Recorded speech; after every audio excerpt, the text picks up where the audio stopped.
Okay, if I'm honest, this part of the drawing will be hard, and it's the bit that I don't really enjoy, because hair just takes a long time, and you end up using a lot of your resources. This one, for example, I'll get through.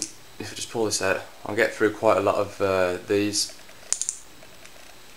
and obviously you don't want to keep buying stuff, so yeah, in general this part I don't really like, but I'm just going to give you a quick tip on how to make each strand sort of visible and apparent next to each other. So what I'm going to be using is my lighter mechanical pencil, and I'm just going to be shading each hair individually to begin with. And you want to cover the face with some clean paper, so I advise you do that first.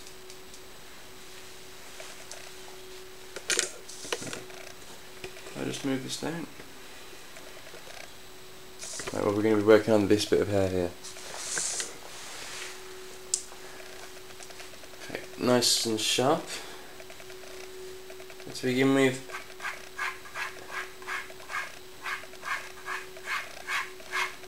I'm going to be doing a lot of hairs in this direction. I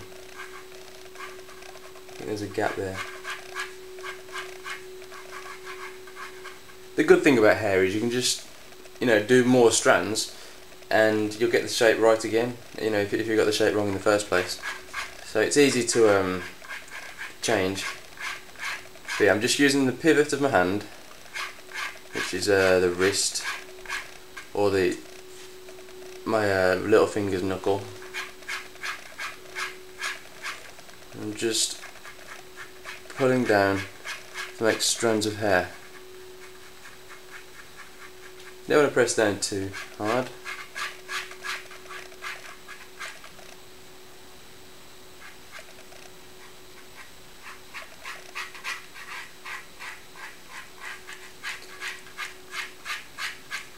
Now where the hairs obviously don't meet, like this part here, it doesn't matter at the moment.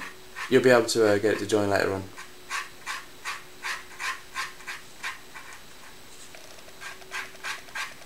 Okay, so you start to get this effect that, sorry if I just draw in there. You start to get this effect that all the hairs are going in one direction. That's the start of it. And then over here, you just want to hold your pencil instead of there, a bit further down, so that a lot more pressure is put on without you even trying really.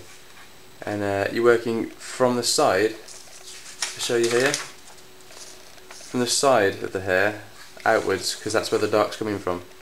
You never work into it, because then you've got a line, or a darker line from where you've started.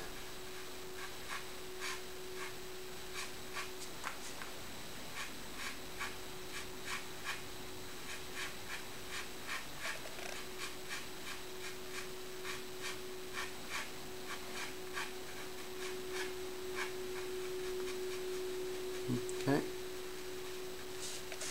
Right. So there, we've got that to begin with. If you just let me zoom in. Right, now this part, I haven't actually shown anyone really how I do this part before. But I'm going to be using my my rubber that's like on a stick. And what I'm doing is using a knife. I'm going to be just slicing the end off. Careful not to stab your finger. Okay, you just slice the end off. Now if I just show you here, so it's got like a nice white point on the end. You can ignore this bit of pencil dirt here, but it's nice and clean on the top. So then what you can do is use it just like you're using the pencil, but in a negative. See how I'm dragging it across? And that's highlighting the hair now.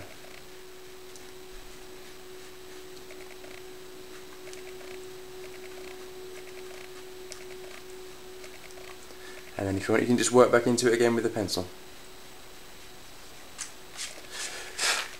So I think that has quite a nice effect.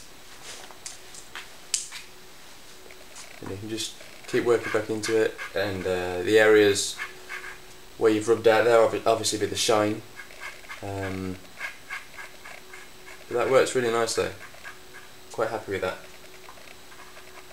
Obviously there's bits that the hair open out so you can see further inside, and they're obviously going to be darker. So then you work back into it, same as in here.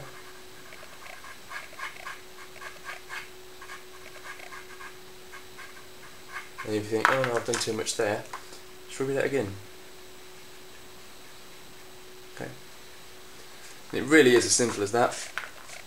Hair, as the rest of the whole of the portrait, it's just, it's a bunch of shapes. So if you make the shapes right and follow the direction that they follow, using these two tools, I think you can get each strand of hair to become apparent, and you make hair look real.